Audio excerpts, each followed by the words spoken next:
पहला सूत्र मेरा आप लोगों के लिए ये है कि जब आप किसी को पसंद करें और वो आपको पसंद ना करे तो टेंशन नहीं लेनी है, तेजाब तो नहीं है उठाना है।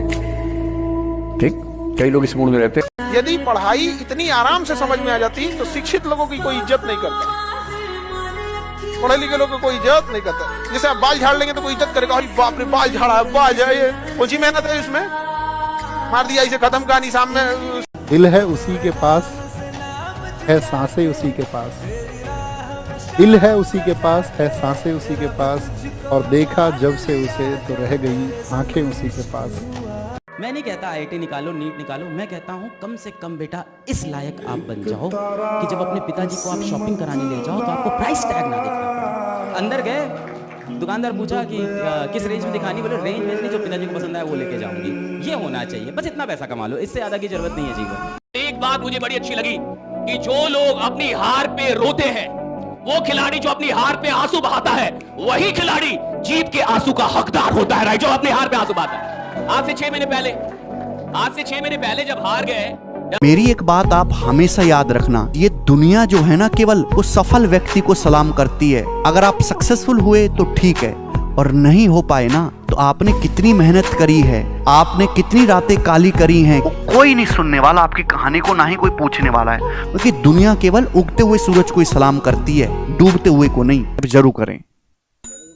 किसी सरकारी अस्पताल के ICU में जाके आप 1 घंटे खड़े हो जाइए, आपको जीवन में इतने सत्य दिखेंगे ना, तो 1 घंटे में कम से कम आप 5 मौतें देखेंगे। सबसे पहले उसमें से कुछ मौतें ऐसी होंगी जो बहुत जवान बेटों की होंगी, जवान बेटियों की होंगी, किसी के पति की होगी, किसी की पत्नी की होगी।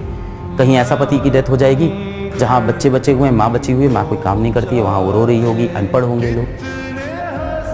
और जब आप मौत देखोगे कि इस तरह से इंसान दुनिया छोड़ के चला जाता है, तो आपको लाइफ में जो चीजें मिली है ना, उनकी आपको वैल्यू रियलाइज होगी। अगर भैया सरकारी नौकरी लेनी है तो 2 कारण है, या तो आपके पास पैसे की कमी है, ठीक है, आप अपने लाइफ में स्टेबल नहीं है, थक चुके हैं आप लोगों की बातें सुनकर, और नहीं तो ये होगा कारण आपका पैशन है।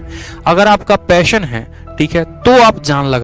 मुझे नहीं पता ये लाइंस किसने लिखी हैं, पर जिन्होंने भी ये इतनी खूबसूरत पंक्तियां लिखी हैं उन्हें दिल से मेरा धन्यवाद। ध्यान से सुनना। तू अपनी खूबियां ढूंढ, खामियां निकालने के लिए लोग हैं ना। अगर रखना है कदम तो आगे रख, पीछे खींचने के लिए लोग हैं ना। सपना देखना है तो ऊंचा देख, नीचा दिखाने के लिए लोग हैं ना। तू अपने अंदर जुनून की चिंगारी भड़का, जलने के लिए लोग हैं ना। प्यार करना है तो खुद से कर, नफरत करने के लिए लोग हैं ना। तू अपनी अलग पहचान बना, भीड़ में चलने के लिए लोग हैं ना।